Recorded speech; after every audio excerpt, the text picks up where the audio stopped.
Inside these three big ice cubes, keys were hidden. Whoever pulled out the key first could open the safe and take the money. But the rule was that you could not break the ice. The ice was as hard as stone, and no one had any weapons. They could only melt the ice using their body heat.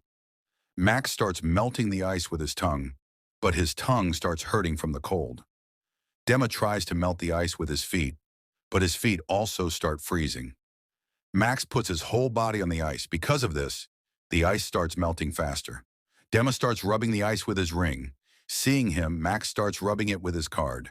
Then the host says as long as you are following the rules, you can use anything.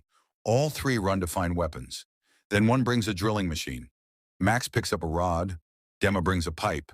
The ice was very hard. Even their weapons were not doing much. 20 minutes had passed and the ice had started melting from the middle, but the key was still very far away.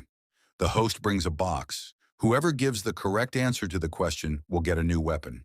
Then he gives the correct answer and gets a hairdryer. Then he starts melting the ice. The ice starts melting quickly, but they could use the hairdryer for only 1 minute. The host starts asking another question, and again he gives the correct answer. Now he gets a sandpaper with which he starts rubbing the ice even faster. Max starts melting the ice by blowing on it.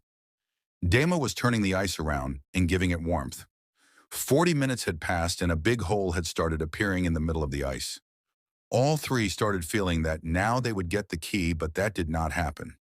Now all three quickly started rubbing the middle of the ice, and the hole also started getting bigger rapidly. Now the host was not bringing any new weapon either, so Max takes the ice into the bathroom and turns on the tap. Dema starts rubbing the ice on the ground, then he somehow manages with his hand, and after getting tired, he puts his whole hand inside. Then he was able to touch the key and had gone ahead of both of them. All three quickly start melting the ice with their own weapons. But then he secretly starts using the hairdryer, and half of his key had already come out. Max had become tired while rubbing the ice. He directly hits the ice on the ground and tries to take out the key. But by then he takes out the key and opens the safe and wins $10,000. If you were here, which method would you use?